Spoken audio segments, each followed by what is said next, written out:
Vous écoutez Apéro Cigare. Le podcast où on parle d'actualité sans vous endormir. Cette émission a été enregistrée par 4 humains ordinaires.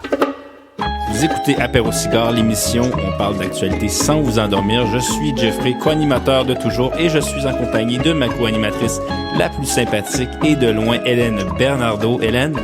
Allô? À chaque fois, je me dis, je vais inventer une nouvelle intro pour le faire, puis j'en ai trouvé une. Oui, j'espère que t'es prête. La plus sympathique. Non, mais je la fais là, je la fais là. Excuse. Alors, personne hyper sympathique, hyper compétente et super débrouillarde. Et oui, vous avez bien nommé la personne qui co-anime l'émission avec Hélène Bernardo. C'était moi, tu comprends? Merci, Jeff. Mais regarde, la semaine prochaine, je vais en avoir une nouvelle. Hey, inquiète-toi c'est pas. bientôt ma fête en plus. Fait que garde-toi les meilleurs pour... Comme les rouges avec les Skittles. Quoi? Ben, tu gardes les rouges pour la fin? Non? T'as jamais... Ah, mais je suis pas très Skittles. C'est ça, c'est pour ça. T'es M&M's. Ouais. Hélène, cette semaine, on a un invité vraiment intéressant et peut-être que tu pourrais nous en parler plus.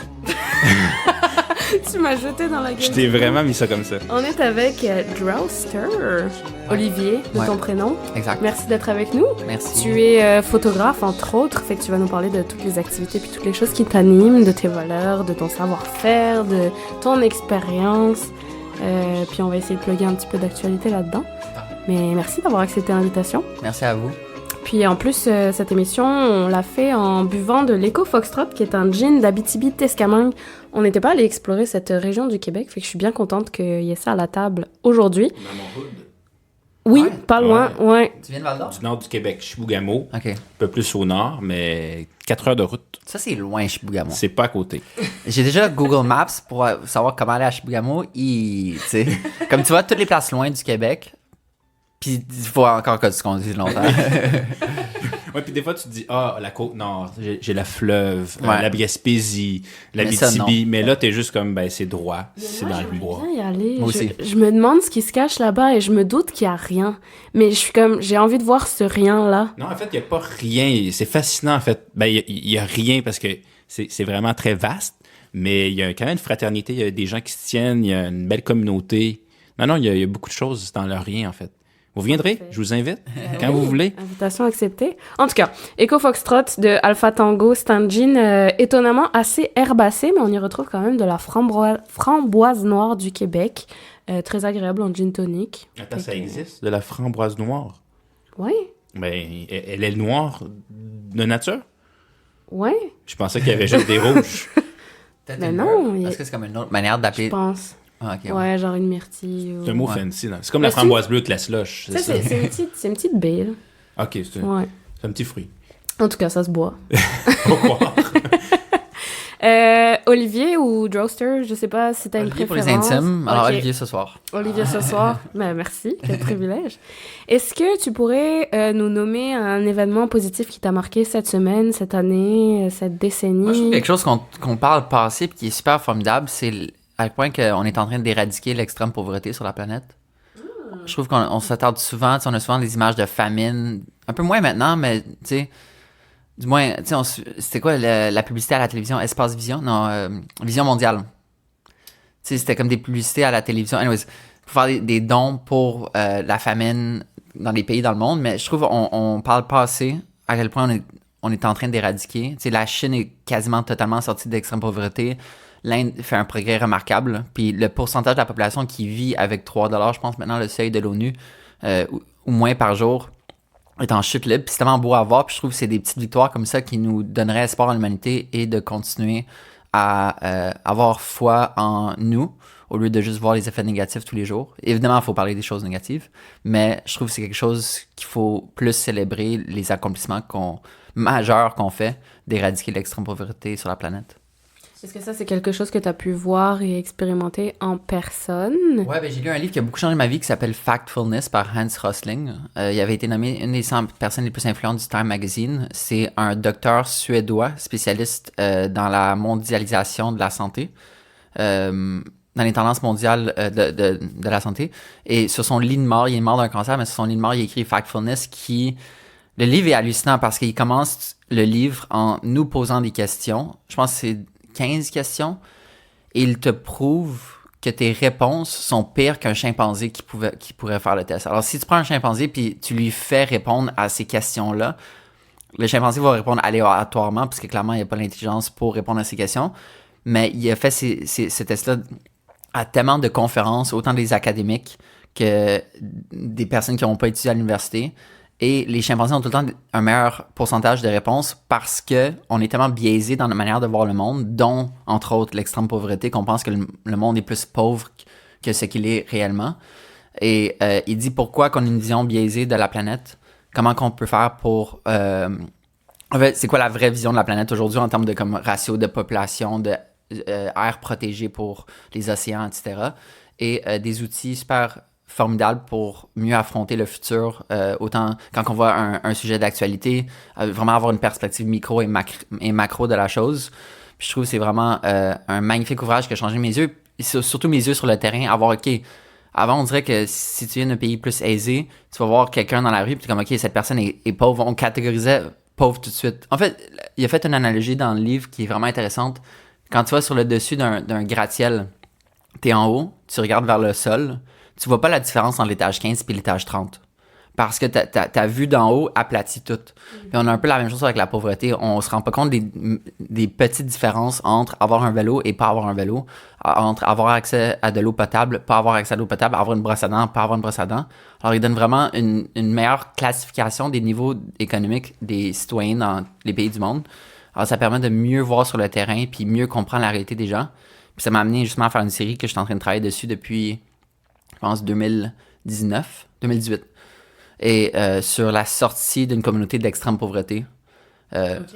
Notamment, de par chaque voyage que je vais là-bas, en Inde, je vois le progrès de eux autres en train de sortir d'extrême pauvreté, par notamment des photos de eux autres qui reçoivent les premiers poteaux d'électricité dans la communauté, etc. Alors vraiment de documenter visuellement la sortie d'extrême pauvreté d'une communauté qui vit encore malheureusement aujourd'hui dans l'extrême pauvreté. C'est intéressant parce qu'on a souvent un certain cynisme. On voit tellement les nouvelles, on dirait que ça nous démotive, puis on se dit, on s'en va dans la mauvaise direction, que ce soit changement climatique et autres, mais on pourrait effectivement le voir le voir à moitié plein, dans le fond, puis de se dire que, tu sais, c'est pas si longtemps où il y avait les famines de Mao Zedong, ou tu sais, fait que c'est vrai que quand on voit la chose d'une autre perspective, on se rend compte qu'il y a quand même des progrès qu'on fait énormes depuis quelques décennies, donc c'est bien de se motiver aussi, puis de voir un peu de positif dans ce qui se passe à travers le monde. Là. Je trouve que c'est un peu les mêmes mécanismes cognitifs pour s'encourager à comme, tu sais, pour s'encourager à faire des tâches, il faut célébrer les tâches qu'on a réussi avant. Mm-hmm. Parce que si on n'a pas la gratification d'une petite victoire, d'un devoir qui est fait, d'une étude pour un examen qui est fait, de faire le ménage, de célébrer qu'on a lavé le plancher après 2 semaines. Tu sais, je trouve que si on prend pas le temps de célébrer ces petites victoires, on n'a pas le carburant ou la motivation ou le momentum pour continuer à faire ces tâches. Alors, je trouve ça important de mentionner des choses comme ça pour réaliser qu'on fait des choses incroyables puis que nos efforts ne sont pas en vain. Donc, quand tu vas faire le ménage du plancher la semaine prochaine, Hélène, dis-toi... j'adore ça en plus. Vrai? Ah ben là, je veux dire, tu vois, il y a plein de positifs. Ouais, en tout cas. Est-ce qu'il y a quelque chose de négatif qui t'a marqué récemment dans l'actualité?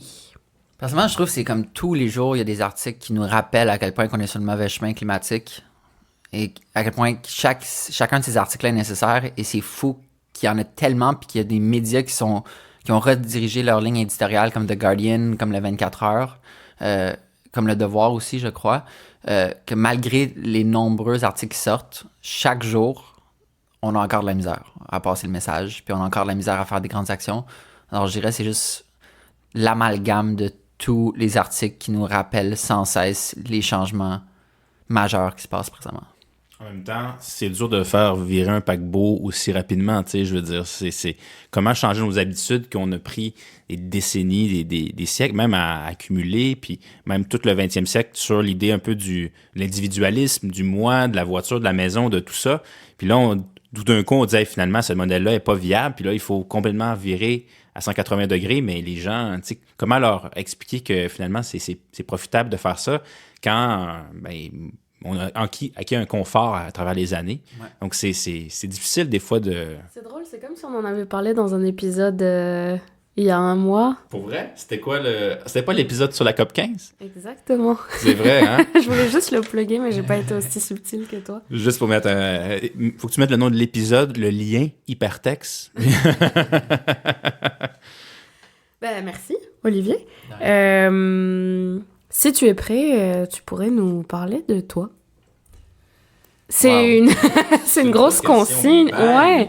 Peut-être pour te guider, ben, pourquoi on t'a invité ce soir, ce serait pour jaser de comment, en tant qu'artiste, tu vois où est rendu le monde, tu rends compte de où est rendu le monde, qu'est-ce qui t'a amené là, quelles sont les valeurs qui t'ont amené là, pourquoi la photographie, pourquoi pas un autre art visuel. Est-ce que tu as étudié en photographie? Est-ce que tu as de l'expérience qui t'a amené à voyager? Bref, sens-toi bien libre de nous expliquer ton parcours. C'est toujours bizarre cette question parce qu'on peut tellement choisir, il y a tellement mille manières de raconter sa propre vie, puis on choisit l'angle qu'on veut. Alors, on dirait que c'est pas à moi à raconter ma propre vie, mais je vais prendre les points, mettons, qui sont importants pour moi, pour synthétiser de manière très simple. J'ai découvert que je ne serais pas capable d'apprécier le moment présent à 18 ans pendant un voyage. Il y en a qui le font avant, il y en a qui le font après. C'est ça. Cette réalisation m'a amené à faire des recherches sur comment apprécier le moment présent. Ah oui? Ouais. C'est littéralement un lien WikiHow. J'ai googlé comment apprécier le moment présent. Un lien WikiHow m'a dit comment apprécier le moment présent. Étape numéro 1, plus apprécier ses sens. Wow! Ouais. Hey, c'est bête de même. Ouais. Tu vas vraiment aller, Hélène, là, tu vas taper ça ce soir, là, c'est sûr. Sinon, parce que des fois, c'est des mini-choses comme ça qui t'amènent à choisir ou de donner un sens à ta vie. En tout cas, Vraiment, je voulais pas te couper, mais Vraiment. je trouve ça un peu drôle. Un Ouais. turning point, Ouais. un peu, pas hasardeux, mais... Tout commence par une bonne recherche Google. Tu sais. Et wiki. Ouais, c'est ça. Et j'ai commencé à porter plus attention à mon sens visuel, étant tout le temps quelqu'un qui parlait moins, qui était plus gêné, plus introverti. Alors, j'ai commencé à porter attention à la lumière. Tu sais, c'est cliché, mais tu sais, photographier, ça veut littéralement dire peindre avec la lumière. Alors, plus porter attention à la lumière, puis je suis un peu comme tombé en amour avec la lumière à force d'y porter attention tous les jours, que ce soit des couchers de soleil, que ce soit des néons dans les clubs, que ce soit des lumières tamisées de chevet, que ce soit de la lumière, un rayon de lumière qui perce sur la table chez mes parents. Puis, j'ai commencé à la photographier avec mon téléphone cellulaire, un vieux Android, il y a plus de 10 ans maintenant. Et à force de faire tellement de photos tous les jours, je la trouvais de plus en plus belle, alors je faisais de plus en plus de photos. J'ai développé ma niche. En fait, développer un style veux pas, sans même le considérer, sans même considérer de devenir photographe. Puis j'ai eu des bonnes tapes dans le dos vraiment tôt dans ma carrière, parce que j'imagine j'ai été au bon moment de la vague Instagram. Alors Instagram en 2015 ou 2014 m'ont mis sur leur liste d'utilisateurs suggérés. Alors auparavant, tu sais, que t'avais pas de stories, t'avais pas de vidéos, c'était des photos un par un qu'on appelait des photos de hipsters, mettons. Puis quand les gens créaient un compte, il y avait 5 comptes qui étaient recommandés dans le moment, les meilleurs photographes que Instagram trouvait, puis ils m'ont mis sur cette liste-là. Alors, ça m'a donné beaucoup de visibilité très tôt dans ma carrière. Et ensuite, évidemment, j'ai dû travailler sur ma technique, acheter un appareil photo, chose que j'avais pas. Puis à l'université, j'ai décidé, en plein milieu de mon bac, qui n'est pas un bac en photo, qui est un bac en communication, que je voulais continuer en photo et que je me donnais le temps à l'université pour justement faire un bon réseau de contacts, développer ma technique, m'améliorer, savoir où je veux aller. Puis dans les années suivant ça, j'ai fait beaucoup de voyages. J'ai fait environ 45 pays. Je suis parti sur des longs périls pour traverser le Moyen-Orient, puis surtout des pays que les gens n'ont pas le réflexe à visiter.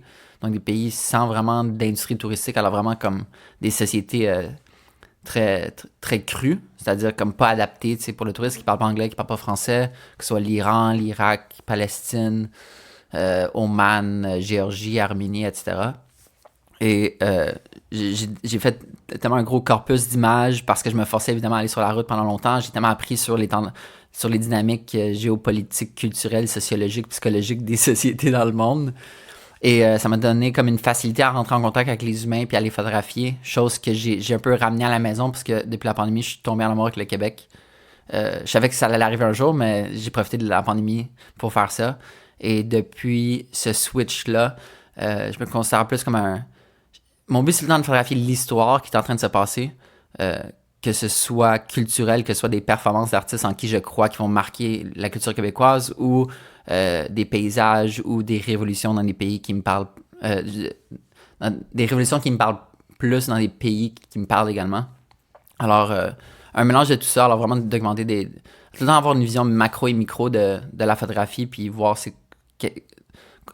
accepter qu'elle peut avoir un réel impact dans la société, autant à un niveau archivistique de contribuer à documenter l'histoire pendant qu'elle est en train de s'écrire, mais également de partager les belles choses de la planète. Il y avait un ami à moi qui me disait que la photo, c'est la seule machine à voyager dans le temps. C'est vrai pareil, parce que quand tu vois une photo, c'est comme si tu figes le moment, puis tu peux la revoir quand tu veux, puis c'est un moment qui était là, qui est dans la photo, fait que c'est beau quand même. C'est un art incroyable. Mais là, attends, je reviens sur le fait que tu disais que tu as été dans les Instagram suggérés, à ce moment-là, tu n'avais pas d'appareil photo. Je n'avais pas d'appareil photo, je crois. Peut-être je disais l'appareil à mon père, sûrement. Wow. C'est quand même une chance. Ouais, c'est ça. C'était le fun. début de la photo avec nos téléphones. T'sais, maintenant, National Geographic publie aujourd'hui des photos prises avec des téléphones. Ça a énormément évolué. Des fois, j'aime ça jouer le jeu. Je publie maintenant juste des photos avec une caméra sur mon Instagram.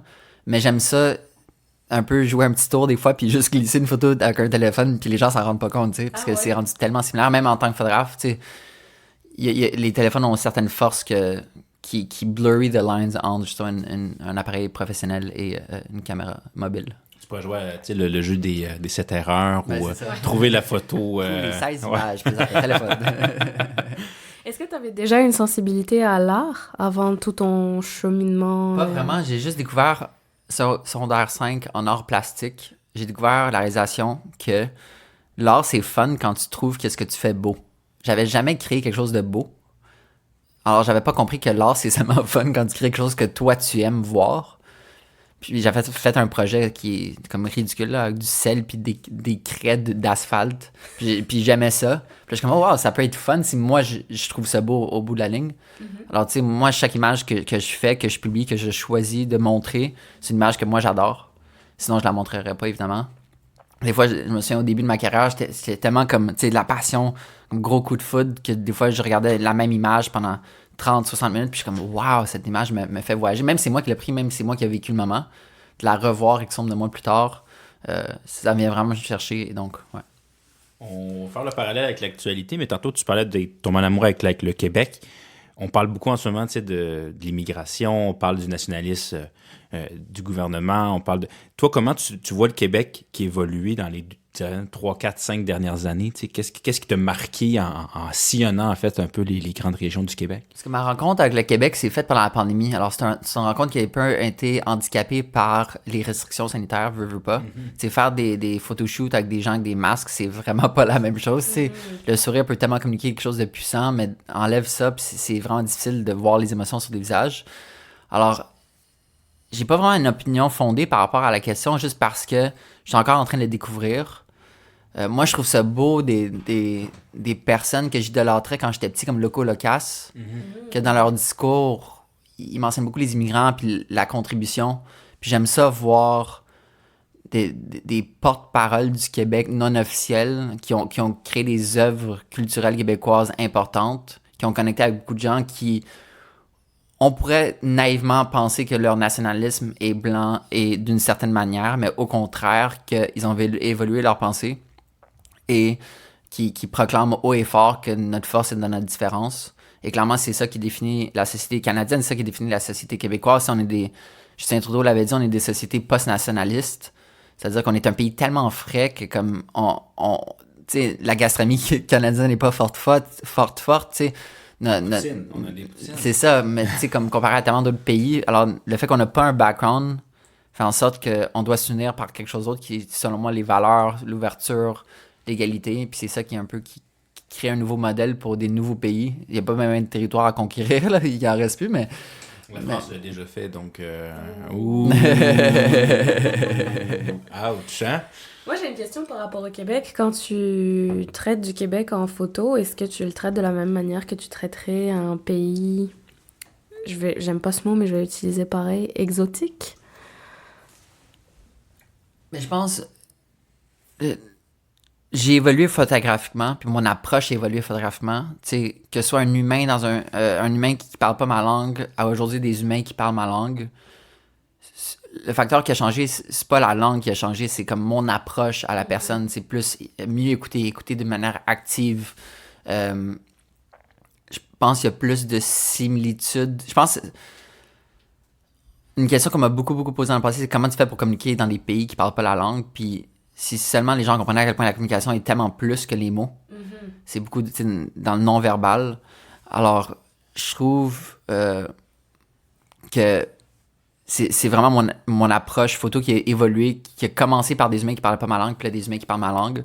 Mais c'est les mêmes règles à la base. C'est comme, tu sais, comment rendre une personne à l'aise avec une caméra. Personne n'est à l'aise avec une caméra. Tout le monde dit « Ouais, mais je suis pas à l'aise avec une caméra. » Je fais juste le dire. Comme, à moins que je photographie des mannequins, que c'est ça leur job, tout le monde unanimement dit la même chose. Alors, c'est de comprendre, développer sa propre manière de faire les choses, puis développer c'est quoi les similitudes dans l'approche envers des humains. Mais en même temps, quand tu as une barrière de langue, est-ce que c'est pas justement, tu n'as pas le choix de te concentrer sur ce que cette personne-là va dégager, tandis que là, c'est facile pratiquement de communiquer avec la personne puis d'aller avec des manières un peu plus communicationnelles, traditionnelles, disons, ou pas vraiment? C'est sûr. Puis en fait, mon exploration aussi, je pense qu'il y a une chose qui est différente. Mon exploration, quand j'allais dans des pays à l'extérieur, je n'étais pas payé pour le faire. Alors, tu sais, je prenais tout le temps du monde, j'y allais à mon rythme, j'allais rencontrer les gens que je rencontrais dans la rue. Il y a beaucoup de ma photo qui s'est faite à juste marcher dans les rues, à juste laisser la spontanéité du moment, versus maintenant, c'est beaucoup plus des contrats.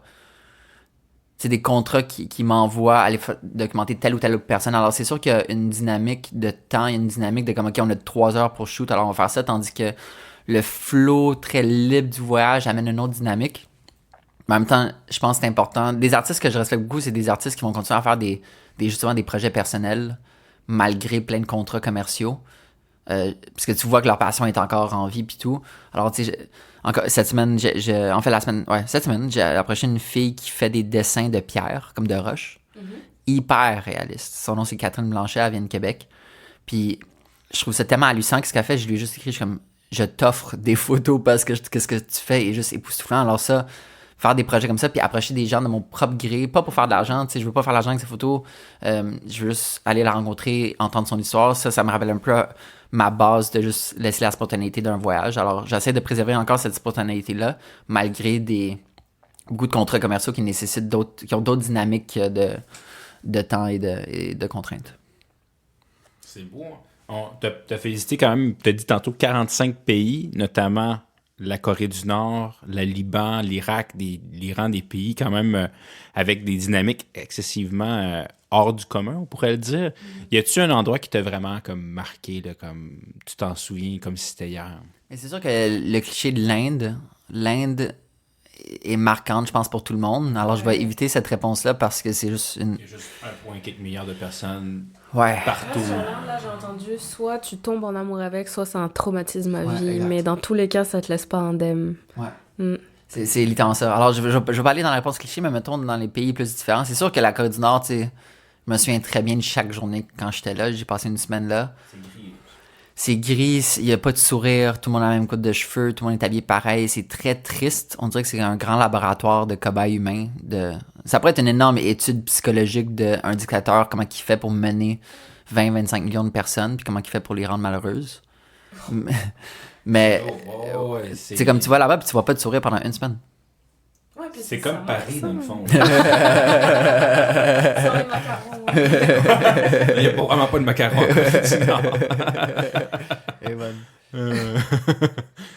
Mais je dirais Corée du Nord, mais sinon, d'un point de vue positif, l'Iran. L'Iran, c'est un pays... Je sais pas si vous connaissez des gens qui ont été en Iran. Je connais des Iraniens, mais je pense qu'ils sont des partis, non-Iraniens qui sont allés là-bas. Non. Mais remarquez ceci, dorénavant, toute personne qui était en Iran va vous dire que c'est le pays le plus accueillant. Okay. De par le simple fait qu'ils savent qu'ils sont enfermés par l'embargo puis les contraintes économiques. Sortir de ça, en fait. Ils souhaitent sortir de ça. Ils sont au courant de nous, comment qu'on les voit comme des terroristes, même s'ils n'ont pas vraiment de souche terroriste comme Al-Qaïda ou Daesh, ou etc. Ils sont très au courant de ça. Même leurs émissions satiriques rient de comment sont perçus par le reste du monde. Ouais. Fait qu'ils vont rire d'eux-mêmes de comme être des extrémistes musulmans.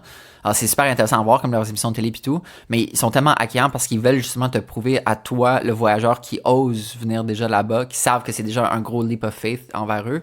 Ils veulent juste te prouver qu'ils sont exactement le contraire comme on les perçoit, puis qu'on est plus similaire que les Iraniens, que les Iraniens ont des similitudes avec leurs propres politiciens, qu'on est humain, puis l'accueil est juste époustouflant. C'est une culture qui est très axée sur l'hospitalité, sur la famille. Il n'y a pas beaucoup de restos. Et c'est certain que dans les grosses villes comme Téhéran, il y a des restos, mais règle générale, peu de restos, c'est juste des soupers à la maison. Moi, j'ai pas dormi dans un hôtel pendant tout mon 30 jours là-bas. C'était juste chez des gens via Couchsurfing. Alors, juste vraiment, t'es assis dans la rue. Je suis assis à rien faire. Les voitures s'arrêtent pour me donner de la nourriture. Tu conduis sur l'autoroute, la voiture à côté, elle est comme arrête. T'sais, dans le pire scénario, tu pourrais penser qu'ils veulent te kidnapper, mais non, ils veulent juste te donner un concombre parce qu'ils sont contents de te voir. Puis, ouais. Les histoires back-to-back, c'est hallucinant. Le nombre de tics que tu te fais offrir, c'est juste époustouflant. Alors, d'un point de vue positif, l'Iran est vraiment une place qui marque par juste... Ça brise toutes les idées que tu as de cette place, puis ça reset ta tête. On a vraiment l'image de l'Iran comme les méchants. L'ayatollah, tu sais. Ouais. Le côté très hyper traditionnaliste, conservateur. Mais on a fait un épisode justement avec Agnès qui nous parlait de la Révolution, puis justement à quel point il y a un détachement, puis les gens veulent sortir du système politique qui a été mis en place. Donc c'est intéressant de voir le point de vue justement de quelqu'un qui arrive, qui est extérieur au système, puis qui dit non, regarde, c'est beau, c'est super, c'est un beau peuple, etc. Donc, c'est intéressant. Tu as fait le Liban aussi. Ouais. Là, en ce moment, ça va un petit peu moins bien. C'est tellement triste. Le Liban, je suis allé 3 fois. Ouais, 3 fois. J'ai passé peut-être 4 mois là dans ma vie. Ah ouais. Je suis allé 2 mois seul, juste voyager. Fait des photos super, rencontré des personnes superbes. Puis là, quand la révolution a éclaté en 2019, quelques mois avant la pandémie, je suis allé couvrir la révolution. Puis après, je suis revenu. Et j'avais fait un photoreportage sur le rôle des femmes pendant la Révolution. Pourquoi la Révolution était différente, c'est à cause des femmes. Les femmes agissaient comme support psychologique, comme leader pacifique, arrêtaient les manifestants d'être violents, faisaient des cours de méditation puis de yoga dans la rue, ralliaient les familles. Alors, vraiment, me concentrer photographiquement sur ces femmes époustouflantes qui cassent tous nos préjugés des révolutions arabes en général. Puis après, je suis revenu ici. Ça avait été publié dans Urbania. Et je suis revenu, puis là, quand l'explosion est arrivée dans le port de Beyrouth, je suis retourné. Dès que j'ai vu l'explosion, je me suis acheté un billet d'avion, puis je suis retourné photographier les conséquences de l'explosion dans un contexte aussi de révolution, puis comment tout ça s'orchestrait. Ça ressemble à quoi, mettons, en ce moment? Comment les gens le vivent, en fait? C'est quasiment un pays du tiers-monde aujourd'hui. Pour si tu regardes les statistiques de l'inflation qui est ridicule, de l'extrême pauvreté, de la famine... du chômage, il n'y a pas de chômage là, mais parce que ouais. Non officiel, mettons. Ouais, mais juste de voir un pays faire faillite, on n'est pas habitué de voir ça. Il y a très peu de pays qu'on voit faire faillite. Sri Lanka a un peu fait faillite avec les manifestations de l'été dernier, mais c'est fou de voir un pays qui s'écroule. C'est tellement violent. Il y a une vidéo virale qui a beaucoup circulé au Liban. Un papa a fait un hold-up dans une pharmacie pour avoir des couches. Puis, tu sais, avant, c'est un des pays dans le monde où est-ce que leur dollar, alors la livre libanaise est pegged to the dollars US, c'est-à-dire que 1500 livres libanaises, je crois, ou 1000 livres libanaises équivalait à $1 US, puis ça changeait jamais. Mais là, c'est rendu comme à 35 000. Alors, tu sais, comme quand t'as dentifrice, ça te coûte $20, puis que tu fais pas $20 dans une semaine, c'est très difficile. Puis c'est juste de voir un pays se dégrader comme ça, avec juste une minime classe politique qui garde le pouvoir puis garde ce pays dans cet état-là. C'est tellement triste parce qu'il y a tellement de richesse justement patrimoniale, ils sont trilingues, un climat incroyable, des resorts de ski, de la nourriture méditerranéenne, entre le monde arabe, entre le monde européen, t'as la mer, puis voilà.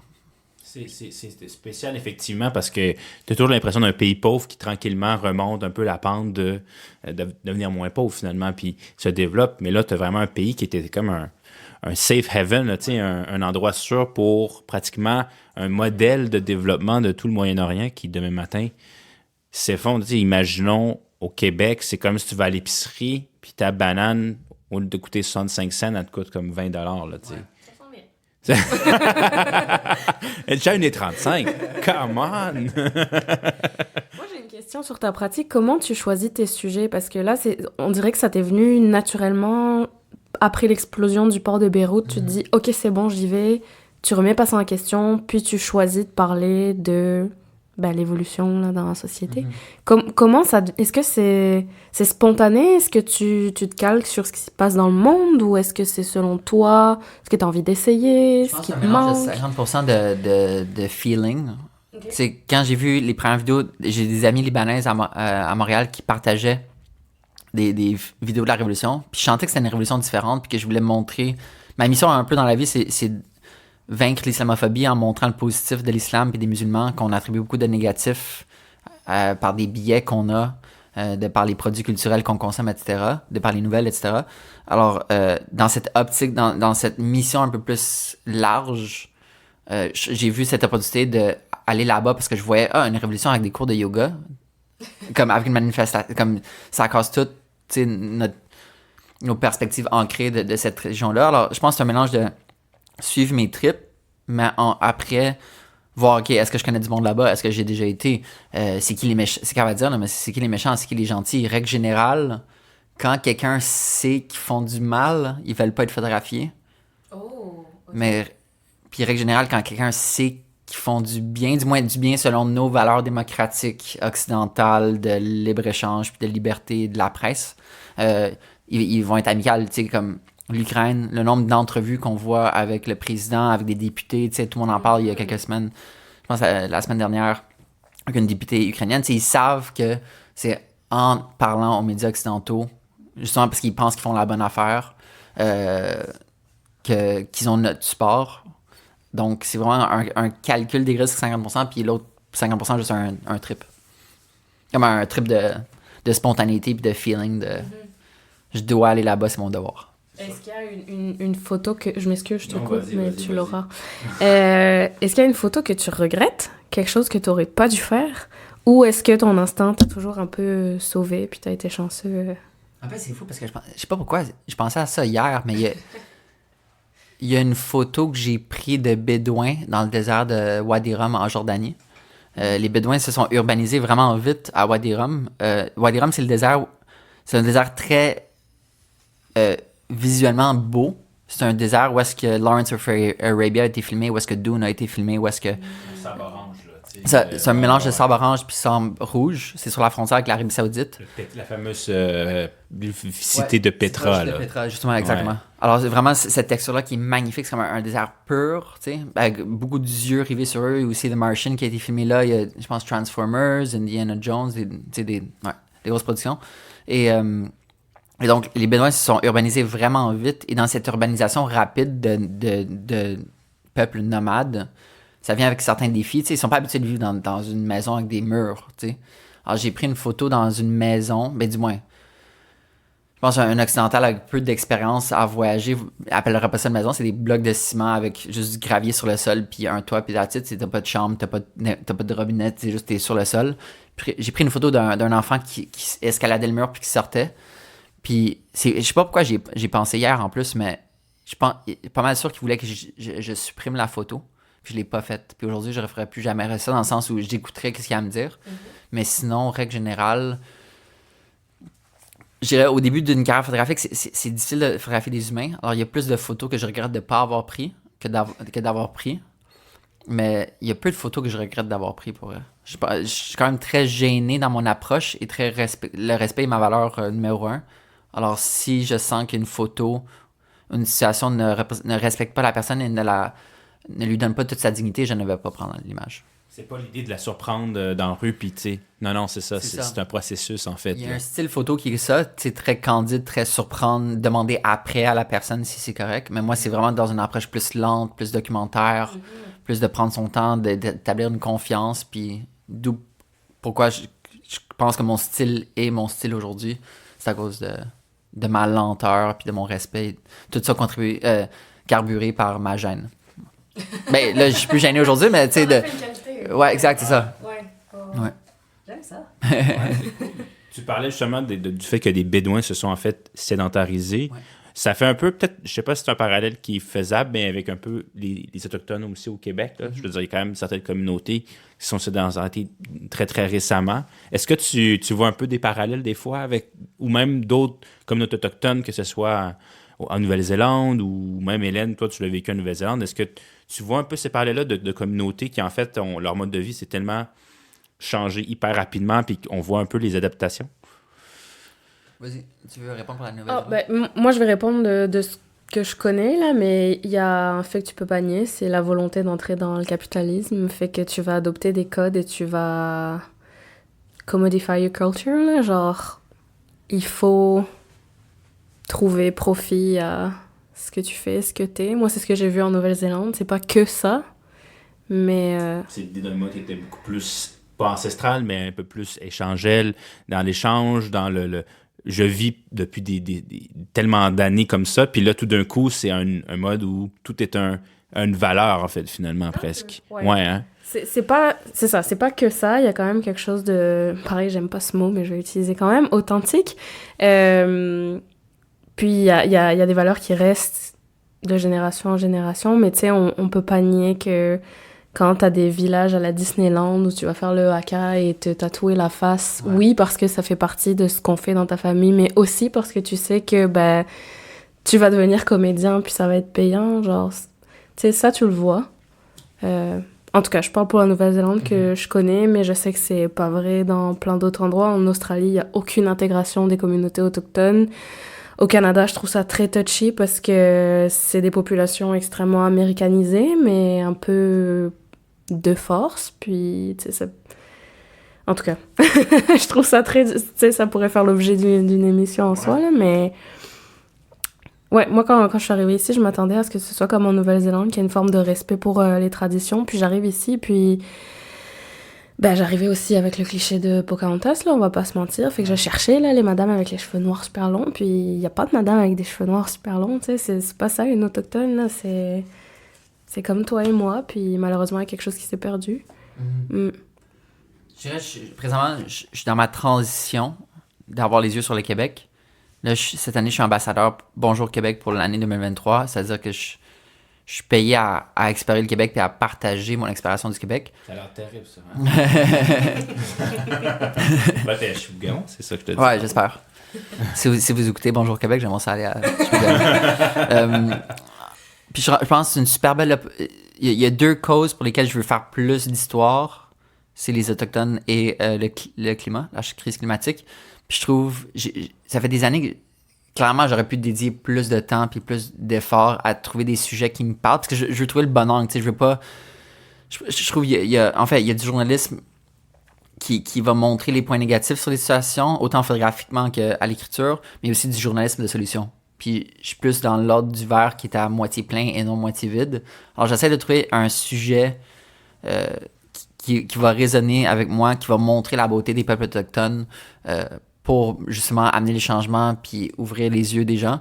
Puis je trouve que l'opportunité d'être... le mandat d'être ambassadeur Bonjour Québec me permet justement d'aller à l'encontre du Québec puis d'un peu dresser un portrait global pour ensuite mieux plonger après mon mandat, non seulement par les contacts qui ont été faits pendant l'année, mais également des connaissances apprises et des perspectives de gens que j'aurais jamais rencontrés par moi-même.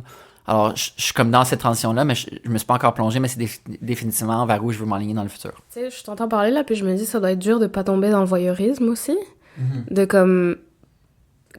Ça doit être dur de pas tomber dans la facilité du spectacle comme « Hey, regardez comme eux, ils vivent! » Mais au contraire, d'aller chercher le lien de « Hey, ben oui, tu sais, manger, c'est un moment familial, on s'habille de même parce qu'on va faire ça. » ou tu sais, je dis ça comme ça, mais... Il y a comme...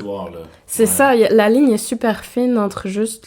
En mettre la distance avec l'autre ou faire comprendre que l'autre, c'est aussi toi, là. Le cliché, c'est un peu de... Ouais, c'est ça. Je le prends en photo parce que le monde veut avoir cette image-là. Il veut... Ouais, c'est ça, un peu répondre à ce que les gens aimeraient avoir, tu sais. Ouais. Et créer quelque chose qui est vraiment authentique. On parle beaucoup le mot authentique, hein.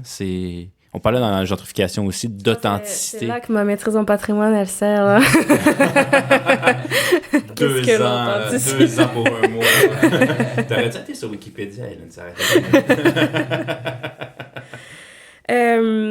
ben justement, l'humanité... Il y a 2 mots-clés qui m'ont marqué quand je suis allée fouiller dans ton site web, puis c'est humanité et islamophobie. C'est comme 2 grands axes que tu as choisi d'explorer. pourquoi ces deux-là? Pourquoi ça t'interpelle? Je pense que humanité, c'est un mot qui m'a été attribué au fil des années. Parce que maintenant, je surfe cette vague-là. C'est pas moi qui m'ai dit « je veux que mon travail soit rempli d'humanité ». Je pense que c'est de par ma gêne qui a fait en sorte que j'allais très en douceur, très dans le respect, très dans la dignité, très dans la confiance surtout. A fait en sorte que ça a créé quelque chose dans mes images que les gens ressentent, la proximité. Puis c'est pas une proximité que tu peux avoir en prenant une photo directement dans la rue, c'est une proximité qui se construit de par une rencontre qui dure plusieurs heures, qui se transpose chez la personne, qui évolue selon l'environnement, puis selon la relation. Alors je pense que c'est un terme qui a été attribué parce que les gens ont senti ça dans mes photos, puis là, à un moment donné, quelqu'un a mis le mot dessus que justement, cette proximité d'humanité qui définit mon style. Alors, je vais laisser les gens répondre à ça. Mais donc, pour l'islamophobie, j'ai réalisé un jour en lisant un livre de Noam Chomsky. Ouais. Puis, j'ai fait le lien entre 3 mots. Le Moyen-Orient. Ben non, ça c'est un mot, là. Moyen-Orient. Islam. Moyen-Orient et majorité silencieuse.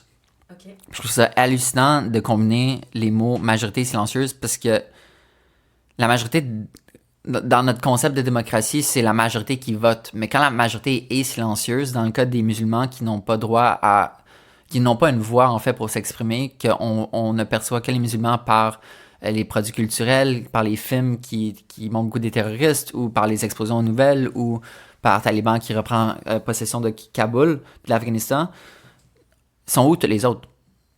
On prend pas le temps de les écouter, on consomme pas leurs films, on consomme pas leurs écritures, leurs livres, t'sais.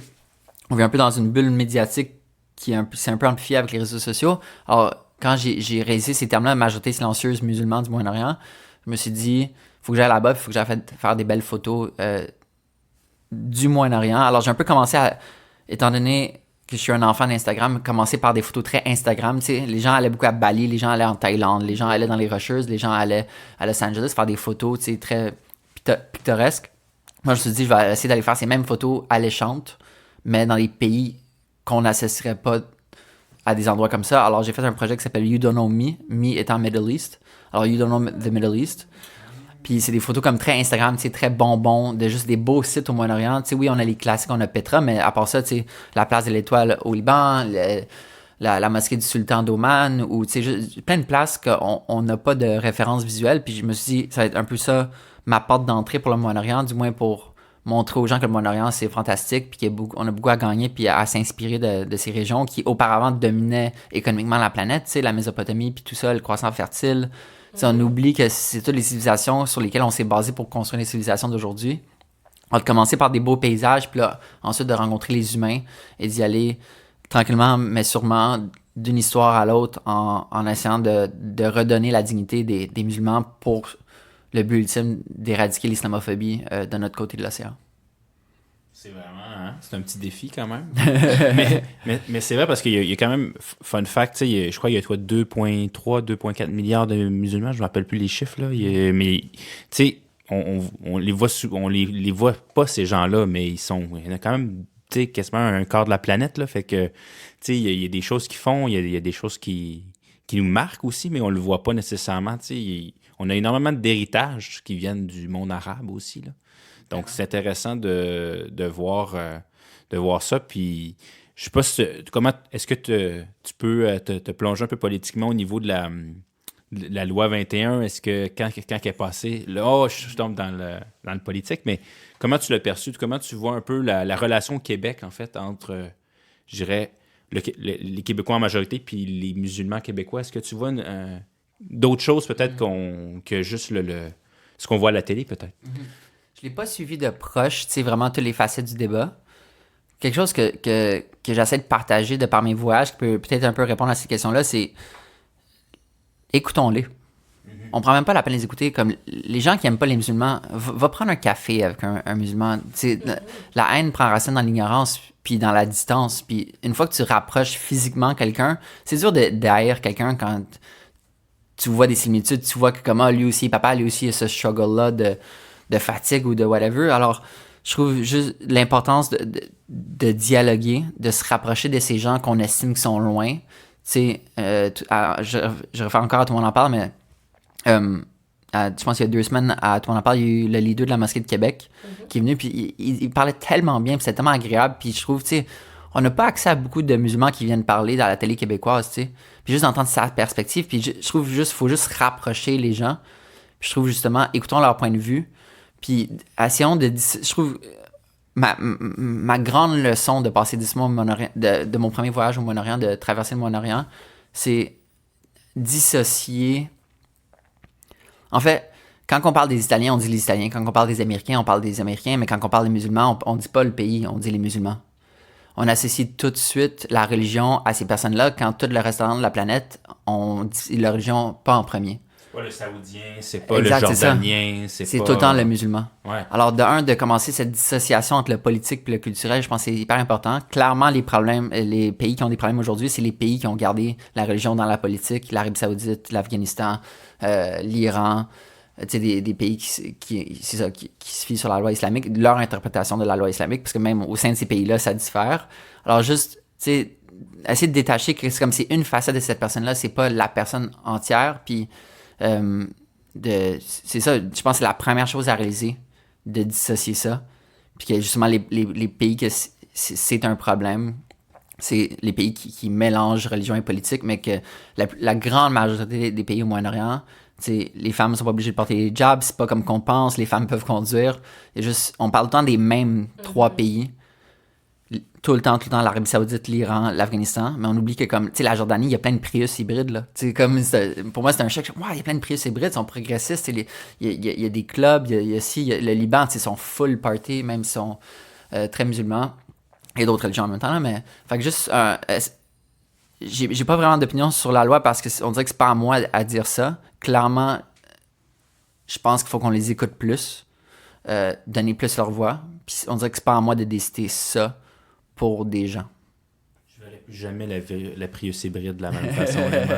Je suis comme, c'est rendu comme un objet d'analyse sociale, tu sais. Je suis comme questionné de la tercelle. Mais non, mais c'est vrai. Puis même au niveau des pays musulmans, tu sais, les personnes qui sont au pouvoir, ça reste une minorité de gens. Tu sais. On parle justement Raif Badawi, tu sais, c'était un Saoudien qui justement voulait communiquer autre chose. Il y a plein de gens, puis même en Iran, justement, il y avait la jeune femme qui est décédée de 22 ans qui, justement, voulait juste dire, ben moi, je peux pas porter mon voile. Donc, il y a quand même des activistes aussi à travers de ces sociétés-là. Il y a des gens qui d'accord, pas d'accord. C'est pas un bloc homogène. Donc, je pense qu'on le voit souvent de façon très réduite, mais justement, il y a une énorme... il y a beaucoup de différentes situations. C'est pas juste un bloc monolithique à travers ces pays-là, c'est clair. Là. Exact. C'est quoi le Moyen-Orient aussi, tu sais? C'est-tu... Pour rappel, le pays où il y a le plus de musulmans, c'est quand même l'Indonésie. Exact, ça par rapport. Ouais. Moi, j'adore poser cette question à quelqu'un. C'est quoi le pays avec le plus de musulmans? Personne ne dit l'Indonésie. C'est même pas au Moyen-Orient. C'est en Asie. C'est ça. Ouais. Puis on n'en parle jamais, ça. Est-ce que c'est représentatif de l'Asie ou pas? C'est quand même presque 1 milliard de personnes aussi bientôt, je crois, l'Indonésie. Fait que, ils se rendent pas mal. Pas mal, ouais. Ils sont surtout des îles en plus, tu sais. Fait que c'est comme assez particulier. Ouais, c'est vrai. Bravo. Bravo, Hélène. Tu te mérites une étoile dans ton cahier.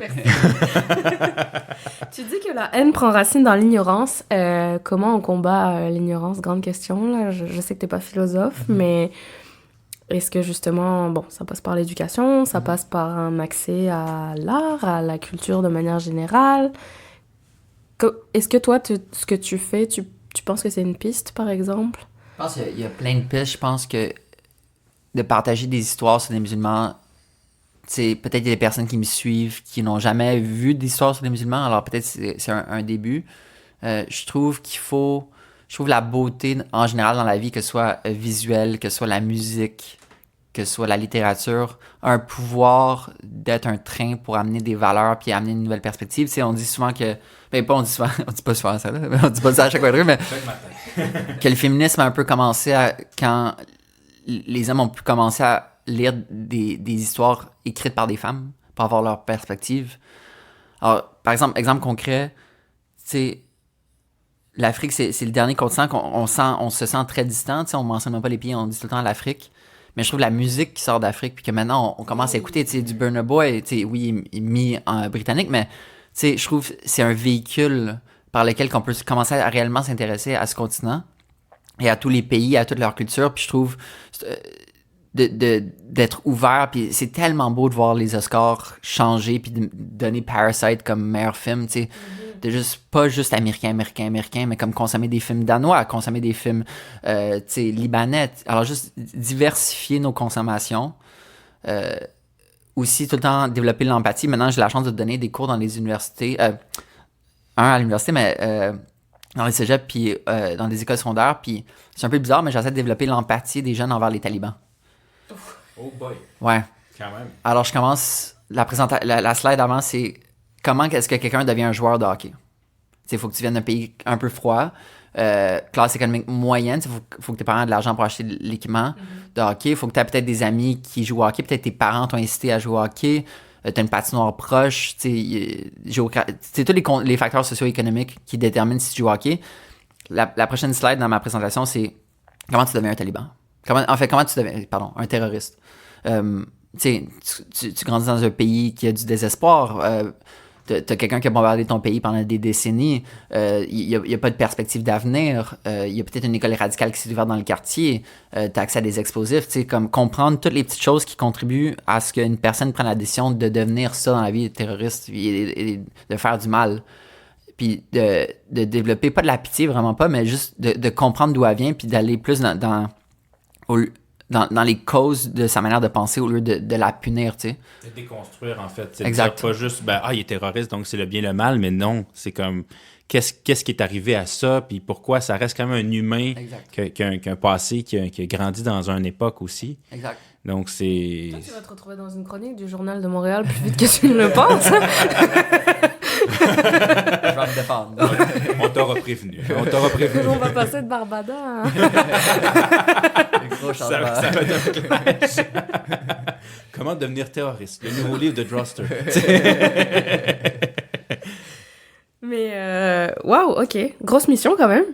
On essaye. Puis joueur de hockey, quand même, c'est joueur de hockey taliban. Tu sais, en termes de lien, je l'aurais peut-être pas fait au départ, mais tu vois l'aréna dans le village, on voit peut-être un peu les liens là, qui se rient tranquillement.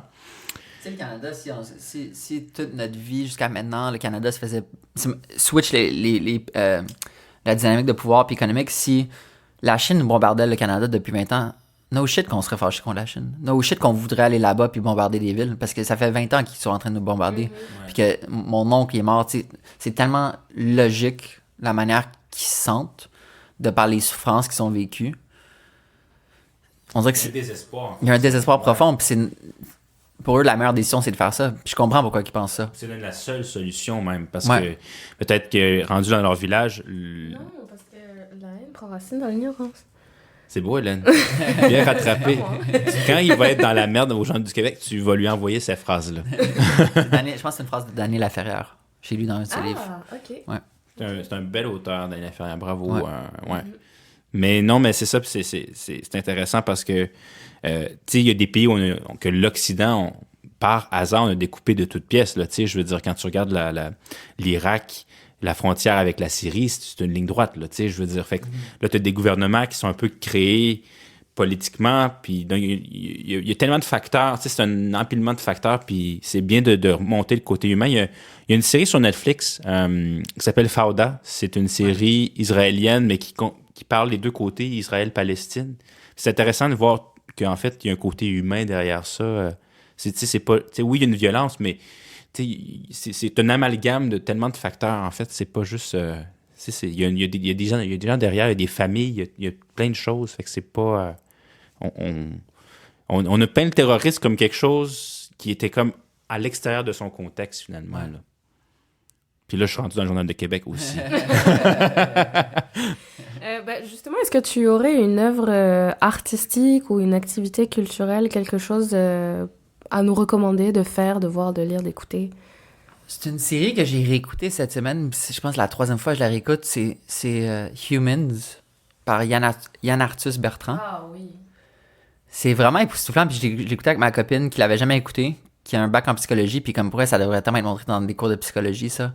Puis en gros, c'est pour mettre les gens en contexte, c'est 3 épisodes de 1h30, je crois, gratuits sur YouTube, Humans Volume 1, 2, 3. Puis c'est juste Yann Arthus Bertrand, qui est un réalisateur français qui a fait le film Home au début de YouTube, qui avait offert de manière très révolutionnaire un film d'un grand budget gratuitement sur YouTube, parce qu'il croyait que ça pouvait bénéficier de cette manière-là. Puis il a continué en se focusant plus sur les humains, c'est planète, puis ensuite humains. Et c'est un film qui interviewe des gens de tellement de pays, de backgrounds tellement diversifiés. Il leur pose des questions sur les j'imagine, pour que les réponses soient bonnes comme ça, les questions devaient tellement être bien formulées, une bonne réalisation. Et fait que c'est juste des gens sur un background noir qui est uniforme. Ils amènent leur propre studio partout où est-ce qu'ils ont été, puis ils posent des questions aux gens sur la mort, sur l'amour, sur la haine, sur la nostalgie. Fait que de voir des réponses de gens tellement différents, mais de voir les liens communs, puis c'est tellement beau, c'est vraiment un beau portrait de l'humanité, parsemé justement de super belles images positives et négatives sur la planète, puis justement jongler entre le laid, mais aussi le beau. Puis c'est tellement beau, puis c'est tellement percutant, puis c'est fou de regarder des films de 1h30 que c'est juste comme la grosse face de quelqu'un avec des sous-titres. En fait, dans le sens, c'est des segments d'entrevue qui s'alternent. Fait qu'une personne va parler pendant 30 secondes, puis après c'est une autre personne, puis après c'est une autre personne, puis après c'est 10 plans de la planète qui montrent telle ou telle chose. Puis tu penserais pas que ça soit accrocheur dit de même, mais c'est tellement beau, c'est tellement... Ça vient tellement te chercher dans les émotions, parce que tu vis tellement d'émotions au travers, tu sais, les gens qui ont fait leur coming out dans X ou Y pays, puis de voir les différences, les similitudes. Alors c'est vraiment un ouvrage qui est magnifique, puis qui documente bien l'humanité au 21e siècle. C'est vraiment très différent de The Rock qui descend du 18e étage puis qui se casse pas l'épaule. C'est vraiment deux. Mais ça rejoint ta thématique de l'humanité, finalement. Ouais, et c'est bon à savoir que c'est disponible gratuitement. Ouais. Humans de Yann Arthus Bertrand. Ouais. Le mot de la fin, peut-être? Tu nous mets nous-mêmes dans le pétrin, puis là, après, t'es comme, débrouillez-vous. Hein, débrouillez-vous. Non, mais moi, je vais te remercier. Drowster, qu'on peut retrouver ton site web, Facebook, Instagram, partout. Sauf TikTok. J'aime ça. Merci beaucoup, Olivier, d'avoir pris le temps de nous parler. Puis ça donne envie de pousser plein de discussions dans plein de directions différentes. Fait que merci pour cette ouverture. C'est hyper apprécié. Beaucoup d'humanité, je trouve, à travers cette entrevue-là, puis ce podcast-là. Je trouve que c'était beau, honnêtement. Puis Hélène, ben sur ça, nous, on va se retrouver dans 2 semaines, comme à chaque fois. On va essayer de faire quelque chose avec ce podcast-là. Puis pour ceux qui veulent nous écouter, ben tout sur les plateformes, sauf TikTok. Faites-nous des interacts. Donnez-nous de la... Non, c'est pas vrai. Non, on est dispo sur toutes les plateformes, effectivement, aux 2 semaines. Merci, Jeff. Ben merci, Hélène. Puis à dans 2 semaines. Oui, ciao.